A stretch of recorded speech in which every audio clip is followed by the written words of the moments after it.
Salve, irmãos, com a paz do Senhor. Sejam bem-vindos a mais um Evidences Podcast, um programa que é feito pelo DENEC, Departamento de Ensino Cristão, da IADERN, Igreja Evangélica, Assembleia de Deus no Estado do Rio Grande do Norte. Meu nome é Reinaldo, sou professor da classe de juvenis e eu não estou sozinho, também estou com a professora, a irmã Milka Saldanha. A paz do Senhor, Reinaldinho. A paz do Senhor, você que nos assiste, professor, papai, mamãe, aluno dos juvenis. E a quem mais estiver interessado nessa temática, que vai ser muito interessante, né? Nós vivemos muito isso, o consumismo e, e também o minimalismo, duas vertentes que a gente tem que conversar sobre com nossos juvenis. E faz tempo que você não me vê, então estou aqui de volta. Que Deus abençoe a sua aula, abençoe esse podcast, que ele seja uma bênção na sua vida. Amém. Tava de férias, né? Voltou já. Tinha falsificado, mas deu certo. Amém, meus irmãos. Hoje é a lição de número 9, certo? Sobre o consumismo e minimalismo. Consumismo versus e minimalismo, né? Nosso texto áureo, né? Ele se encontra em Isaías 55, versículo 2. Por que gastais o dinheiro naquilo que não é pão e o produto do vosso trabalho naquilo que não pode satisfazer? Bem, essa lição ela tem esse título, mas a gente vai trazer aqui subsídios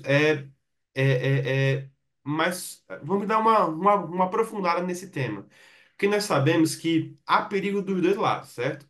Se você é muito consumista, isso mostra que lá no fundo você tem problemas com materialismo, não é? Não é só você comprar muito ou comprar o que você não precisa, mas é você ter um coração que você precisa das coisas, que você ama as coisas, que você ama ter aquilo que vai lhe satisfazer, né? E há um outro perigo também, que é de você ser muito minimalista. Ou seja, e vamos aqui usar um termo muitas vezes nesse podcast, que é ascético, você ser vazio, você querer sempre reduzir tudo ao essencial. Aquilo que você deixa é, tudo que for supérfluo eu vou jogar fora. E aquilo que for essencial eu fico. Eu sou o cara pragmático, o pragmático espiritual, o pragmático comercial, o pragmático no seu trabalho. Você não pode viver assim, na verdade. O cristão ele tem outros princípios, ele tem os princípios que são entregues a ele pelo reino de Deus, por Jesus, através dos evangelhos, que destoam, né, desses excessos do consumismo e de uma vida ascética, ou seja, uma vida com mínimo, né? O mínimo é impossível. Deus não quer que você viva como um pródigo, nem Deus quer que você viva como um mendigo. Deus tem duas coisas, porque os dois caminhos vão levar você a alguma espécie de perdição. O crente ele não é um monge que vai fugir para as montanhas, raspar a cabeça, botar umas peles sabe? Mas ele precisa ser uma pessoa racional, sensata, que tenha os princípios da modéstia, da simplicidade, vivendo nele ali. Isso mesmo. E, meus irmãos, a gente tem que se atentar muito com isso, com os nossos adolescentes, porque a gente conversando com alguns deles, eu falo adolescentes porque a faixa etária de 15 a 17 anos É. é adolescente, né? A gente Chame sabe de que é. jovens, Mas você chama ele de jovem para que pra ele não se Então, sentir também, né? Eu tava na que, de ó, adolescente, agora eu tô na juvenis. porque ó, minhas crianças eu tenho que chamar de pré-adolescente. Aí meus pré-adolescentes eu tenho que chamar de adolescente. Eles têm que sempre subir, porque eles não aceitam a faixa etária real. Mas tudo bem, a gente vai se adequando a isso. Mas olha, é muito comum, ou pelo menos está sendo muito comum a gente perceber quando conversa com diversos pré-adolescentes e adolescentes, e alguns jovens também, que o que importa é o meu espírito. Então, o que eu faço com o meu corpo não tem importância. Isso é muito complicado, porque Deus nos quer como um todo. Deus quer o nosso corpo, a nossa alma, o nosso espírito. Aquilo que a gente faz com o nosso corpo também importa para Deus. Nós temos que nos apresentar ao Senhor como um sacrifício vivo. Não é só fazer o meu devocional, não é só a minha oração, é o meu corpo também, é o que eu faço com ele. Como eu utilizo esse meu corpo? E a gente tem que trabalhar isso, ainda mais na sociedade nossa, que as pessoas começam a comentar o quê? Que nós somos uma tela em branco e a gente pode fazer o que quiser com muita liberdade, com muita libertinagem. E a palavra de Deus não nos chama a isso. E assim como o Renan também disse, também não nos chama o excesso da exclusão, né? Não é você também ficar recluso, restrito, sem contato, restringir roupa, comida, não, né? A gente não vive só de sacrifício, não vive de sacrifício. A gente vive da obediência ao Senhor e a sua palavra é clara como nós devemos viver uma vida para Deus. Então, ele nos ensina bem direitinho como viver uma vida íntegra, sem os excessos. Nem exceder demais para a exclusão, nem exceder demais para o ter demais, né? Até porque, como a própria lição que vai trazer, vocês tinham boxezinho não, né? É uma gotinha, eu nunca sei o que é isso na lição, meus irmãos, que é vermelhinho que traz o versículo, né? O amor ao dinheiro é a raiz de todos os males, né? Então, o amor ao dinheiro, o excesso de amor a isso aí, você depositar o seu coração em ter, vai trazer como consequências vários males, né? Mas a gente não pode entrar em nenhum dos dois excessos. A gente tem que ter o domínio próprio, devemos ter sabedoria e principalmente conhecer a palavra do Senhor, porque ela é nossa instrução para como viver. Quando a gente fala sobre materialismo, professora Milka, e que assim, porque essa lição é sobre consumismo, né? Só que por trás do consumismo vem um coração materialista. Então, essa lição é sobre materialismo, querendo ou não. E esse caminho do materialismo, ele vem de um apego passageiro, ou seja, vaidade, vaidade. A palavra vaidade, do latim, vem de vazio, né? A pessoa que busca essas coisas, que busca se satisfazer com as coisas deste mundo, que acha que compra um carro bom, um computador bom, sei lá, um videogame, coisa desse tipo, que tem as assinaturas de todas os streams de filmes e etc. Tudo isso não vai satisfazê-lo. Tudo isso, essa busca por querer ter o corpo perfeito, essa busca por tentar ter a melhor roupa, sabe, o status social, tudo isso é vaidade, tudo isso é uma busca vazia para tentar preencher um buraco profundo que essa pessoa tem, né? Então, Exatamente. Mateus 6, 19 ao 11, ele vai dizer: Não ajunteis tesouros na terra, onde a traça e a ferrugem tudo consomem, e onde os ladrões minam e roubam, mas ajuntai tesouros no céu, onde nem a traça nem a ferrugem consomem, onde os ladrões não minam e nem roubam, porque onde estiver o vosso tesouro, aí estará também o vosso coração. Talvez por ser muito latente para a gente, mas Reinaldinho falou sobre essa questão daquilo que a gente vê e se compara, né? O que o outro tem, a vida que o outro tem, ou que na verdade nem tem, né? Às vezes que mostra. A gente pega as redes sociais e vemos um recorte, a própria lição traz um tópico sobre o virtual e o real, e isso não vai ser só para o nosso adolescente, nós também, adultos, jovens, toda faixa etária, a gente está imerso dentro de redes sociais diversas, infelizmente por questão de trabalho, às vezes como ferramenta de evangelismo, seja porque você usa a rede social. Mas a gente começa a ali ver recortes que as pessoas colocam sobre a sua vida e a gente começa a se comparar com aquilo, porque fulano tem e eu não tenho, porque fulano faz e eu não faço, fulano consegue e eu não consigo. E a gente vai internalizando isso e vai ficar numa busca, às vezes, numa busca desenfreada em ter aquilo dali, em consumir, em mostrar que tem, em aparentar que tem, e a gente tem muito cuidado. No mesmo texto que o Reinaldinho leu agora, em Mateus 6, Jesus fala para que a gente não fique ansiosos por coisa alguma. E começa a orientar: olha, observem os lírios do campo, observem as aves, buscai primeiro o reino de Deus e sua justiça, e estas coisas vos serão acrescentadas. E estas coisas são o quê? O alimento, o calçar, o vestir. Porque o cuidar de Deus está sobre nós. Só que nós, às vezes, nos colocamos em situações que deixam o nosso coração ansioso. Nós somos pentecostais, acreditamos que Deus fala, que Deus usa ainda servos, ainda profetas na terra, e às vezes para um Deus chega e fala que vai abençoar, que vai fazer isso, vai fazer assim, e a gente começa a ver pessoas que já conseguiram aquilo que Deus prometeu para você, outro fulano tem, e você começa, quando é que eu vou ter também? E começa, quando é que vai chegar? E começa a gerar uma ansiedade em seu coração. Então, um adendo para você, professor, para mim, e para você também fazer o seu aluno. Cuidado com o tempo que passamos nessas redes, porque elas conseguem fazer com que o nosso coração fique ansioso. Vamos disciplinar o nosso tempo, porque o Senhor, Ele é suficiente, Ele é Deus provedor e Ele cuida da gente, né? Então, cuidar do nosso coração não ficar ansioso pela comparação que fazemos em relação ao que o outro tem. Era só esse parênteses, Renato. Amém, glória a Deus. Que possamos ter tempo, que não possamos ter um minimalismo da fé, né, professor? Assim, que eu vou fazer o meu mínimo aqui, olha, eu vou aqui todo dia ler um capítulo da Bíblia, cantar dois hinos da harpa cristã, vou aos cultos e só. Olhe, consagração, não fale comigo, campanha de oração, não fale comigo, porque eu já faço o meu máximo. Eu não vou ajudar nesse evento da igreja, não vou ajudar nisso, porque eu já tenho meu tempo muito cheio. Nós possamos investir nosso tempo com responsabilidade na obra de Deus, né? Nunca, por exemplo, colocando a família em segundo plano. Veja só, E prioridades, né? Prioridades. Deus não quer que você tenha um exagero de atividades na igreja, nem Deus quer que você seja aquela pessoa relapsa com a obra dele.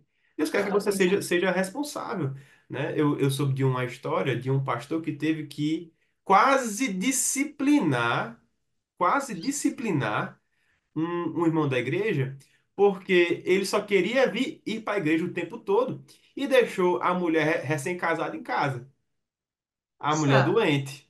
Ele disse: volte e vá cuidar da sua mãe, senão você vai ser disciplinado. Por quê? Porque é mais importante as pessoas. E essa lição, ela e- fala sobre isso. Nós temos que amar as pessoas e usar as coisas. Não o contrário, isso, usar pessoas e amar as coisas. E a obra do Senhor, ela é para ser feita com muita responsabilidade. Um obreiro que se preze, alguém que quer ajudar na obra do Senhor, tem que amar tempo de qualidade com a sua família, tempo de qualidade com Deus, o tempo pessoal. Uma vez ouvi um pregador falando, professor Amilcar, caros professores, que ele se pegou estudando a palavra de Deus não para deleite próprio, mas para pregar. Olha o perigo, há perigo até nisso. O apóstolo Paulo, ele vai dizer assim: tudo me é lícito, mas nem tudo me convém. Tudo me é lícito, mas não me deixarei dominar por nenhuma delas. Tudo na nossa vida pode se tornar um domínio sobre nós. Até, veja, tudo pode se tornar então um pecado. Veja só, o amor de uma mãe, o amor de um pai, um amor de namorado, um amor de noivo, de marido e mulher, pode se tornar algo doentio diante de Deus. Se você coloca isso tudo acima da verdade, da palavra de Deus, da vontade de Deus, isso tudo pode se tornar perigoso para a sua vida. Olha o que está dizendo aqui em 1 João capítulo 2 versículos 16 e 17. Porque tudo que há no mundo, a concupiscência da carne, a concupiscência dos olhos e a soberba da vida, não é do Pai, mas do mundo. E o mundo passa, e a sua concupiscência, mas aquele que faz a vontade de Deus permanece para sempre. Então, ou seja, meus amados irmãos, é possível sim que nós vivamos uma vida santa, uma vida pia, mas tendo o carro que você deseja. Porque, veja só, a gente estava conversando aqui nos bastidores desse podcast, que a gente decidiu que existe um binômio, certo? Necessidade e oportunidade. Olha, eu preciso ter um helicóptero? Não, não preciso ter um helicóptero. Mas eu tenho que me deslocar de carro? Olha, eu preciso. Então, através do que você tem, o que é que você pode comprar? Olha, eu posso comprar esse carro. isso. Pronto. Então, você tem que entender essa mentalidade de mordomo. Você não é dono daquela coisa. A sua casa não é sua casa. Seu carro não é o seu carro. Tudo que você tem pertence a Deus. Então, cuide das suas coisas como se fosse de Deus, porque elas são de Deus e não são suas. Você é um mero mordomo de Deus. Até mesmo que, se você for líder de jovens, os seus alunos não são os seus alunos. São alunos de Jesus, são discípulos de Jesus. Não são os seus discípulos, são discípulos de Jesus. Tá certo? Você não é mestre de ninguém, você também é um tipo de Jesus. Agora você é mordomo de Jesus. Você tem que cuidar. Pedro, apacenta as minhas ovelhas, não as suas ovelhas. Ah, fulano é ovelha minha. A gente fala assim no senso comum, mas a ovelha é de Jesus. Você é só um empregado dele. E você também é ovelha, não é? Então, tudo isso, professor amigo, que a gente tem, pode se tornar vaidade, pode se tornar materialismo. Tudo que existe, se isso me domina, se torna pecado, se torna concupiscência dos olhos, da vida, da soberba da vida. Então a gente precisa tomar muito cuidado, porque temos que andar vigilantes com nós mesmos, para que esses sentimentos, por exemplo, o sentimento de gostar de ser consultado. Professora Milka, me dê um conselho. Aí você se enche e vai dar um conselho. Professor, de ser lembrado, olha, façam como Milka, não é? Então, isso tudo é vaidade, isso tudo vai enchendo o seu coração, tá certo? E claro, a gente vai. Tudo isso é vaidade, e você preenche essas coisas, nós preenchemos essas coisas com bens, com joias, com carros, com amizades profanas, tudo isso passa, né? Por esse filtro do evangelho. O evangelho não deixa nada disso passar. Seja vaidade, materialismo, orgulho, tudo isso é pretensão do homem de querer uma vida sem Deus. Isso. E, professor, porque você pode perguntar, mas há lições sobre consumismo, sobre compras, sobre ter, até o próprio comentarista, né?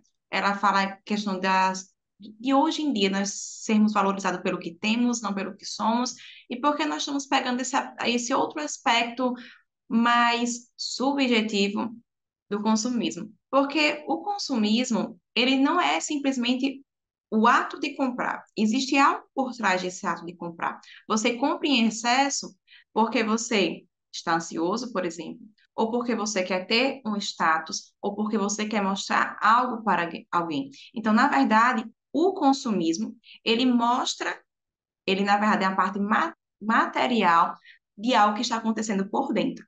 Então, a pessoa que ela é consumista, ela não é simplesmente consumista. Se ela for sentar e analisar a sua vida conforme a palavra de Deus, ela vai encontrar ali alguns pontos que precisam ser trabalhados. E por isso que a gente está trazendo esse enfoque aqui. Porque não é um por consumo, simplesmente, mas é o que a palavra de Deus fala em relação a isso. Qual é a motivação do nosso coração? Renadinho bem falou da questão da necessidade e do poder. Eu tenho necessidade e posso adquirir aquilo. Amém. Mas eu não tenho necessidade e eu vou adquirir. Por quê? Para quê? Qual o objetivo? Como eu estou por dentro, né? Salmo 119:9 vai dizer o quê? Como purificará o jovem o seu caminho? Observando a palavra do Senhor. A nossa vida ela tem que ser analisada conforme a palavra de Deus. Nós somos pecadores, meus irmãos. E Cristo morre por nós naquela cruz porque nós somos pecadores. Ele leva sobre si os nossos pecados. Então, vai ter pessoas que vão ter esse consumismo por conta de um pecado ali que precisa ser trabalhado. E talvez seja um caso de um aluno seu, quem sabe? Henry falou também da questão da vaidade, da aparência, do status. E aí eu quero trazer, Realdinho, uma dinâmica para os professores. Eu fiz essa dinâmica há uns anos atrás. Hoje não sou mais professora da classe dos juvenis, né? Eu sou professora da classe dos jovens. Mas quando estava no juvenis, eu fiz essa dinâmica. Não foi com essa lição, foi no ciclo passado, mas foi bem interessante. Se você puder fazer, eu recomendo. Eu consegui com a irmã da igreja várias sacolas de várias marcas, de roupa, de sapato, várias marcas, sacolas novas. E eu coloquei dentro várias coisinhas para dar para eles. Só que não eram coisinhas da marca. Uma ou outra sacola até tinha algo real, comprei na loja e tal. E outras coisas não, eram chocolate, tinha estojo, tinha caderno, tinha um monte de coisa. E eles iam ficar para eles, tá? Só que eles não sabiam disso. Eu queria Eu não estar avisei. nessa aula. Eu queria muito estar nessa aula. Olha, meus irmãos, quando eu entrei na igreja cheia de sacola, tudo fechada, com laço de presente, todo mundo olhou. Meus alunos arregalaram os olhos, querendo entender o que ia acontecer. Porque eles não sabiam quando chegar na igreja com um monte de sacola. Cheguei, a nossa sala na época, ainda é, né, no juvenis, é no gabinete pastoral, aí tinha a mesa. Botamos um monte de sacola, a mesa toda cheia de sacolas, sacolas brancas, sacolas pequenas. Era uma coisa linda de se ver. E começou a aula, tal. Em um dado momento, não era essa lição, né? Então, teve um momento específico, eles escolheram, cada um escolheu o que queria pegar, qual sacola queria pegar. E foram pegando, foram pegando, foram pegando, e eu quero essa, não eu quero aquela, e não podia abrir. Foi um momento bem divertido para eles, inclusive. E chegou a hora de abrir as sacolas. E quando ele abriu a sacola, surpresa, não tinha aquele negócio da marca. Não tinha uma roupa da Zara, não tinha uma roupa onça da PC. E os olhinhos ficam assim, meio frustrados. E a gente foi explicar a importância da gente não julgar por aquilo que a gente está vendo. E encaixa um pouco com a nossa lição. Às vezes a gente julga um irmão pela roupa que veste, às vezes a gente julga por como chega na igreja, mas a gente não sabe como é em casa, a gente não sabe como é que é a sua vida. Nem porque ele não se veste mais simples ou se veste de uma forma um pouco mais robusta, mais luxuosa. A gente não deve julgar os nossos irmãos pela sua aparência. E essa dinâmica traz um pouco disso, desse julgamento por aquilo que a gente vê, sabe? Se você puder fazer, eu acho interessante você fazer no meio da lição mesmo e entrar nessa reflexão desse ponto, da questão do ter. A gente deixou o que estava nas sacolas, eles levaram. No fim, ficaram felizes porque saíram da aula com alguma coisinha. Mas foi muito bom momento de reflexão e deles compartilhar as situações, sabe? Talvez teu aluno, uma dinâmica dessa, ele compartilhe uma situação que tenha passado e um julgamento que teve pela sua aparência, por exemplo. E seja o momento de você estar ministrando ao seu aluno sobre o quanto Deus o ama, independente do seu status, independente da sua condição financeira. Nós temos realidades diversas dentro da igreja. Então, nós temos, muitas vezes, alunos de uma classe social de um poder aquisitivo mais alto e de um poder aquisitivo mais baixo. E, às vezes, um se sente menosprezado.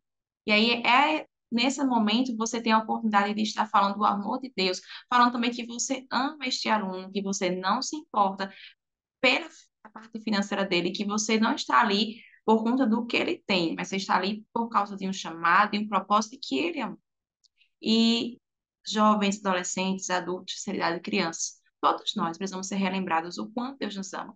Então, fica a dica de uma dinâmica para você fazer, pode ser para a conclusão da aula, pode ser no meio da aula. Eu só não recomendo muito no início, porque às vezes os ânimos ficam muito acalorados e acaba que o fio ali da aula se perde um pouquinho. Mas dá para fazer entre o meio e o final de forma bem tranquila e é uma experiência muito interessante. Era isto. Eu teria ficado feliz. Eu fui sem nada, saí com chocolate, com alguma coisa. Eu não Exatamente, tinha né? nada, saí com alguma coisa, tá bom, né? Saiu ganhando, todo jeito. Olha, mas é verdade, professora. Essas coisas que a gente falou aqui sobre vaidade, sobre um espírito altivo, soberba, sendo descontado no cartão de crédito, né? Em coisas, em bens. Isso é verdade, olha. Eclesiastes 2:11. Então olhei para todas as coisas e para todas as obras que fizeram as minhas mãos, como também para o trabalho que eu, trabalhando, tinha feito. E eis que tudo era vaidade e aflição de espírito e que proveito nenhum havia debaixo do sol. Olha só que declaração fortíssima do rei Salomão, que era até hoje, se não um, dois ou mais, homem é o mais rico do mundo, né? Que se fosse converter a riqueza dele hoje, ia ser maior do que muitos países que nós temos hoje. Então, veja que essa coisa de ter muito, de ter o que. Ter não é o problema, o problema é você amar. E Jesus sintetiza dizendo, quando ele fala que o amor ao dinheiro é raiz de todos os males. Quando a palavra de Deus nos traz isso, não é que é o dinheiro em si, mas o valor. Ou seja, tudo aquilo que é pecuniário, né? Tudo aquilo que eu posso precificar, se isso lhe domina, você está fadado aí a provar do chá da raiz de todos os males, né? Então é interessante que nós tenhamos esse desapego ao que é passageiro. Desapego ao que é passageiro. E temos que ficar, né, sempre é, focados, né, naquilo que é bom, que é o reino de Deus. Buscar primeiro as coisas do reino de Deus e as demais coisas, aquilo que é periférico, aquilo que não é o banquete que Deus tem para você, vai ser acrescentado. Eu estava ouvindo esses dias de um empresário, ele dizendo que o empresário que dá o dízimo, ele é o melhor empresário. Porque quem dá o dízimo, ele sabe quanto ganha. E há uma pesquisa feita eu acho que pela CDL, de que há muitos empresários que não sabem quanto é o seu lucro, não sabem a sua receita líquida. Então, assim, o empresário que é cristão, ele já sabe, olha, eu posso gastar tanto, porque do meu lucro eu vou tirar o meu dízimo. Ele é mais responsável do que os outros, na verdade. Isso. E aí chegamos agora, professora, no outro lado da moeda, que não é mais aquela pessoa que materializa tudo, que tudo para ele é o que pode ser tocado, que para preencher aquele vazio da alma dele, eu tenho que comprar muito, eu tenho que ter, eu tenho que ser o melhor, eu tenho que ser o mais esperto, eu tenho que ser mais produtivo, mais eficiente. Temos o outro lado, que é aquela pessoa que para ela há um pragmatismo espiritual. Olha, eu estou aqui apenas para servir, eu só estou aqui para meditar e para viver uma vida de jejum e etc. Olha, Deus não precisa dessa coisa, né? A matéria, quando a gente vai estudar, por exemplo, os gnósticos, né? Esse pessoal que tinha um segredo guardado, né? Um conhecimento secreto, e a salvação só viria por esse conhecimento secreto. Eles diziam que a matéria é má e que o homem tem que se abster. E aí nasce a ideia de, voltou ao tema, ascetismo. Nós não podemos desfrutar de nada deste mundo. No período medieval vai surgir o ascetismo medieval católico, que nasce aquela ideia do celibato. O homem, para ser sacerdote, ele precisa ser celibatário, ele não pode casar, não pode ter feito sexo. Então, veja, meus amados irmãos, isso também é muito perigoso. Nossa tradução seria o santarrão, né? Aquele que é mais santo do que todos. Né? Pastor Zé Carlos de Lima já fala, parafuso muito apertado é porque tá com goteira, tem alguma coisa, né? Acontecendo. Então, essa ideia de que nós temos que desvencilhar a adoração sobre o corpo, isso está muito errado. Muito errado. Muito errado. Né? O nosso corpo também deve ser administrado de forma que nossa vida esteja corpo, alma e espírito alinhados com a vontade de Deus. Deus quer o seu corpo também. Deus só não quer ganhar a sua alma. Ele quer salvar você por inteiro.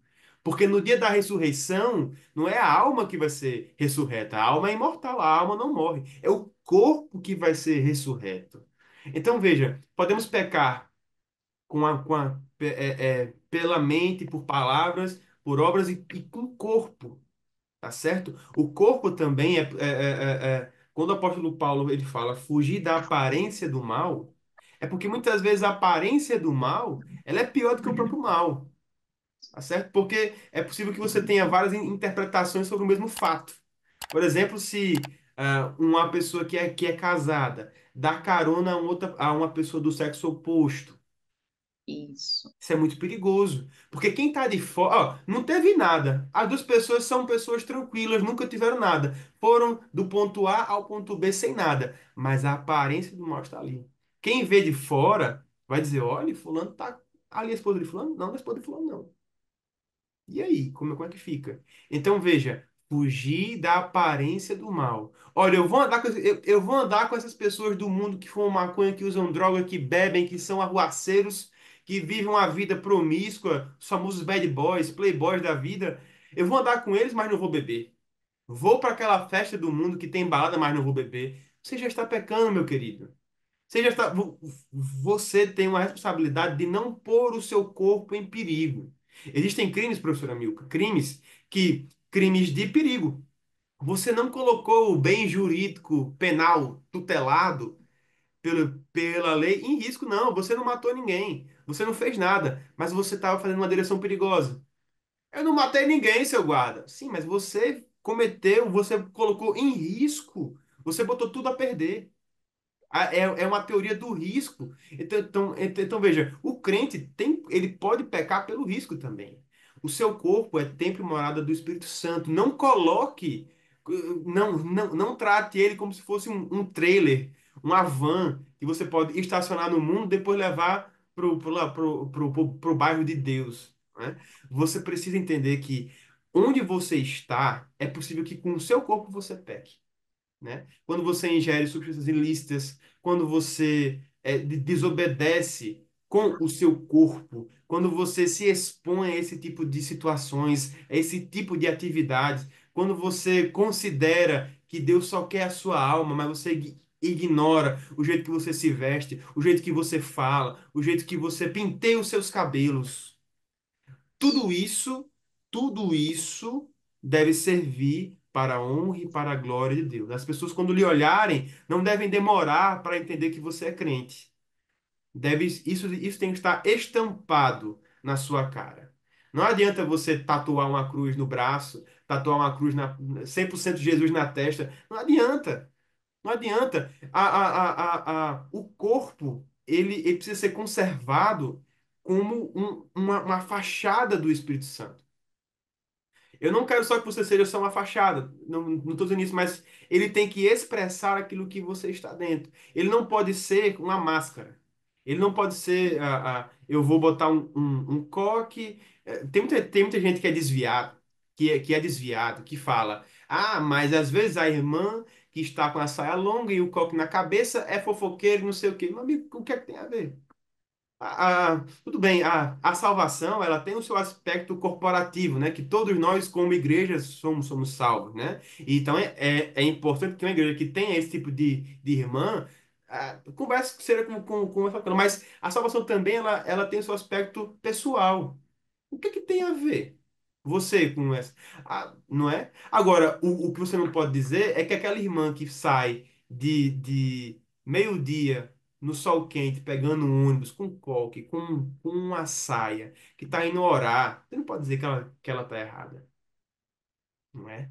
Então, assim, tudo tem que ser feito com muita calma para que a gente em suma, não caia no lado do materialismo religioso, que é o tema da próxima aula, que é teologia da prosperidade, ou seja, que aí já é um outro aspecto, né? Que é se eu sou abençoado é porque Deus me ama, é que eu estou juntinho com Ele. Não, não é isso. Deus abençoa até o malfeitor. Mas Isso.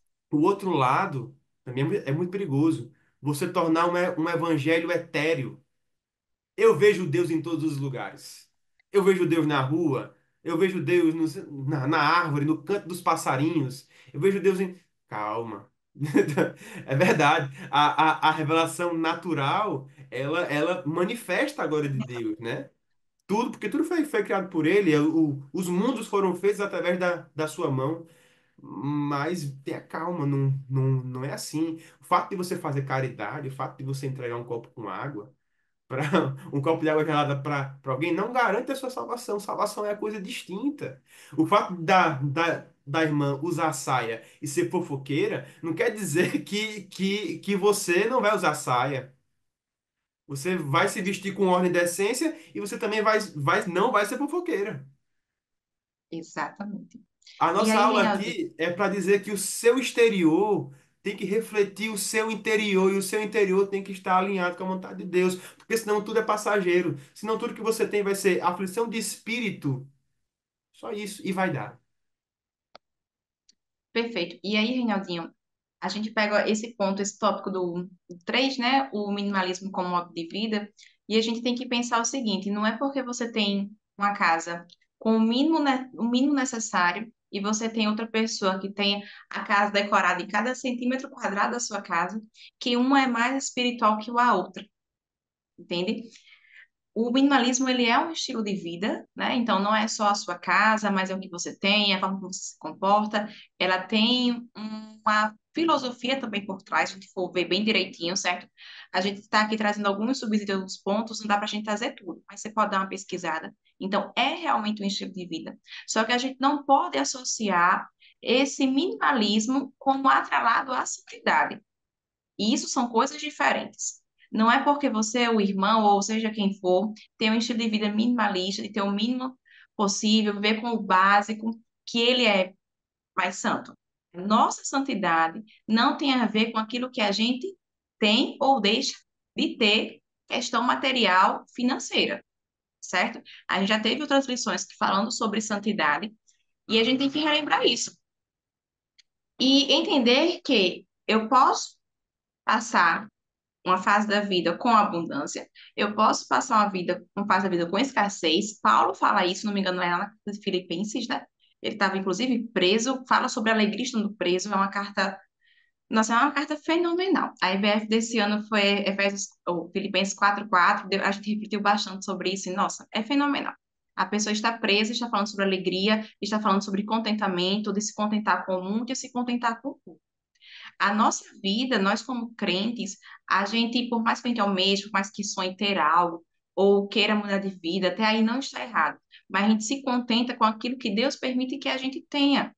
Então, se Deus está lhe abençoando, amém. Se você está na necessidade, amém. Se você tem o poder de comprar mais coisa, mas Deus lhe pede para restrição por algum motivo, amém também. Então, muito mais do que a gente tentar seguir padrões que o mundo impõe, porque o minimalismo, ele tem uma vertente trazida do mundo também, certo? Eu sei que é meio complicado a gente falar sobre isso, mas às vezes a gente dá uma pincelada também. Existe um lado do mundo que fala da questão de se abster, de ter um mínimo, e a gente tem que ter cuidado. A gente está querendo ter esse mínimo por quê? Porque é uma influência externa que eu estou deixando entrar em mim, ou eu estou querendo ter esse mínimo porque é uma direção que Deus tem dado para a minha vida. São coisas diferentes. E a gente tem que ponderar sobre isso. É Você, necessário. você jejuma porque você está obedecendo a palavra de Deus, porque você quer se consagrar, se humilhar diante de Deus, ou você jejuma porque você viu que uma monja disse que se você jejuar e tomar só chá de boldo, você vai alcançar o nirvana. Tem essa coisa, sabe? É, E meus irmãos não se escandalizem. Isso acontece. A gente tem irmãos na igreja, não necessariamente na minha congregação ou na sua, mas quando a gente vai vendo de forma macro, tendo contato com colegas, com pessoas no trabalho que são cristãs, e elas muitas vezes estão seguindo, vamos abrir um pouquinho o leque, seguindo uma pauta um pouco mais progressista, por exemplo. E eu não quero falar de política, tá certo? Mas existem filosofias por trás, e algumas coisas a pessoa, a Bíblia tem esse versículo aqui, se assemelha a essa ideia, junta uma coisa com a outra, e em vez de estar seguindo a Bíblia, na verdade está seguindo uma ideia vinda do mundo. E a gente tem muito cuidado. É possível a gente viver com o mínimo, com toda certeza. Mas onde é que está o nosso coração? Qual é a nossa motivação?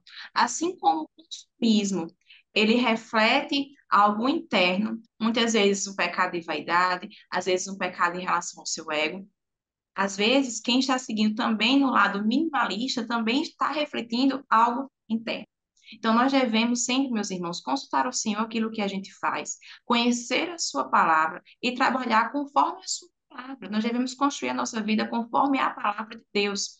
E aí, Gálatas 5:22, que é bem conhecido, que fala sobre o fruto do Espírito, lá nós temos o quê? O domínio próprio. Nós temos o livro de Provérbios falando sobre sabedoria. Tiago também fala que Deus dá sabedoria àquele que pede. E nós precisamos pedir para saber como devemos construir a nossa vida de forma que a gente venha pautada da vontade do Senhor para nós, e não a ideia de fora. Às vezes é muito bonito, às vezes é muito bonito você lá, o guarda-roupa capa, né? Quem gosta um pouco de moda, assim, mulher, já devem ter ouvido falar, tá bem alta.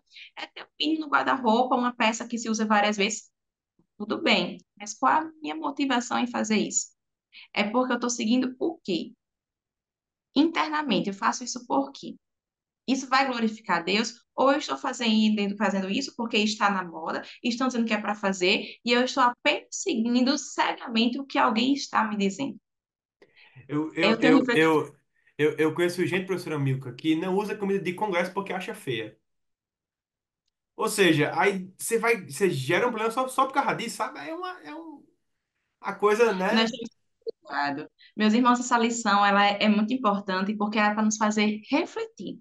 Refletir sobre o estilo de vida, refletir sobre as influências que nós estamos deixando trazer para a nossa vida, certo? Nós não estamos aqui de nenhuma forma dizendo que viver com o mínimo ele é pecado, mas nós estamos querendo dizer que qual é a influência que nós estamos trazendo para nós viver com esse mínimo.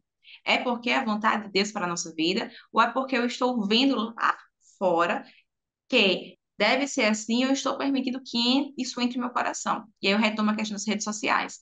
As redes sociais, devido à cor, linguagem que é falada é cada vez mais clara, os influencers estão, muitas vezes, quando estão ali nos Reels ou em qualquer outra estratégia que esteja usando, eles falam de uma forma que a gente acha que está realmente numa conversa com alguém que a gente conhece. Isso é uma estratégia de comunicação.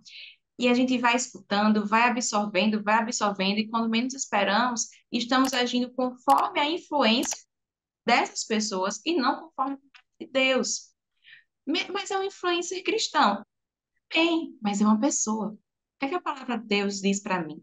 Pessoas são passíveis de erro. Eu e Reinaldo aqui estamos gravando, mas a gente pode errar aqui na nossa fala, né? E aí você também vai Eu acho que eu observar esse errei algum momento podcast. aí. Você vai observar esse podcast, você vai escutar, você vai estudar. Se tiver algo errado, você vai desconsiderar isso e você vai seguir de acordo com a verdade. A gente precisa, meus irmãos, trazer filtro para a nossa vida. E o filtro está Deus, e a gente tem que sair isso ao nosso jovem, nosso adolescente, o quanto antes, que ele tem que pegar a sua Bíblia, a palavra do Senhor, que para ficar o caminho dele tem que observar isto aqui, e começa a analisar por essa ótica. Porque não importa o que A, B, C, D, C, e por aí vai todinho, vai dizer, a influência que vão trazer. O que é que a palavra de Deus diz para a minha vida? E como é que eu estou internamente? Como é que eu estou por dentro? Por que eu faço isso? Qual é a motivação?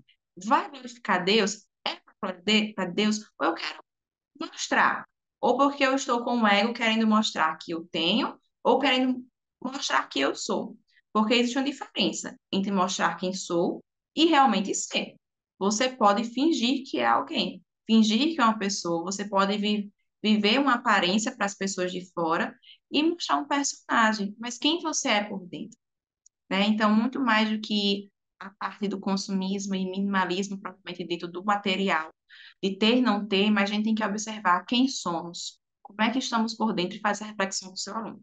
Talvez a sua aula não vá ser aquela da mais animada se fazer aquela reflexão. Termine seus alunos tudo com os olhinhos assim abertos, tudo a boquinha bem fechada, pensando, mas é importante. A gente precisa refletir sobre quem somos, quem Deus nos fez para ser e o que é que a palavra dele tem para a nossa vida. A gente precisa, ainda mais com tudo que está acontecendo neste mundo. Amém, glória a Deus. Eu, para terminar a minha participação, eu queria deixar para os irmãos Lucas 12, que vai contar a história do rico insensato. No versículo 15 ele fala assim: E disse-lhes, né? Acautelai-vos e guardai-vos da avareza, porque a vida de qualquer não consiste na abundância do que possui. E ele vai contar a história do rico insensato que juntou, que acumulou riquezas, né? Durante toda a vida dele. E no final, no Lucas 12, 20 e 21, vai dizer assim: Louco, esta noite te pedirão a tua alma. E o que tens preparado para quem será? Interessante porque ele não pede aqui o seu carro, não pede o seu celular, não pede a sua louca, essa noite lhe pedirão seu guarda-roupa. Não, não é isso que ele está dizendo. Lhe pedirão a sua alma. E o que que nós temos preparados para quem será? Não é? Então que nós possamos entender isso no nosso coração. Passo a palavra para a irmã Milka para ela fazer também o que ela achar que, né, para encerrar, para orar, o que você quiser. Eita, bem, meus irmãos, essa foi a nossa lição. É uma lição mais reflexiva, mas extremamente atual. Eu acho que, na verdade, todas as revistas da CPAD, né, para a EBD, elas trazem pontos bem atuais para a nossa vida. Nós precisamos refletir sobre isso, refletir sobre nossas motivações, sobre quem somos, e existe muita ideologia. Tanto que a tema da revista como um todo é falso ou verdadeiro, como combater as ideologias do nosso tempo. Que Deus abençoe, né, a sua vida, abençoe a sua aula, que Ele lhe dê estratégia de como abordar esses temas com os seus alunos, e que seja uma aula que dê frutos. Ore por seus alunos, ore pela sua vida, pela família deles e peça ao Senhor estratégia. Talvez você não saiba, mas como é que eu vou trabalhar isso de uma forma empolgante? Eu não tenho como fazer a dinâmica que a irmã Milka sugeriu, eu não estou conseguindo fazer a dinâmica lá do momento pedagógico, mas Deus, Ele dá estratégias. Então, confie no Senhor, ore ao Senhor, e Ele conhece o coração do seu aluno, Ele sabe como o seu aluno aprende, e Ele é suficiente para lidar a estratégia necessária, tá? Então, essa é a minha palavra. É bom estar retornando para vocês depois de um tempinho sem conseguir gravar. E Deus os abençoe. Amém. A paz do Senhor e uma boa aula.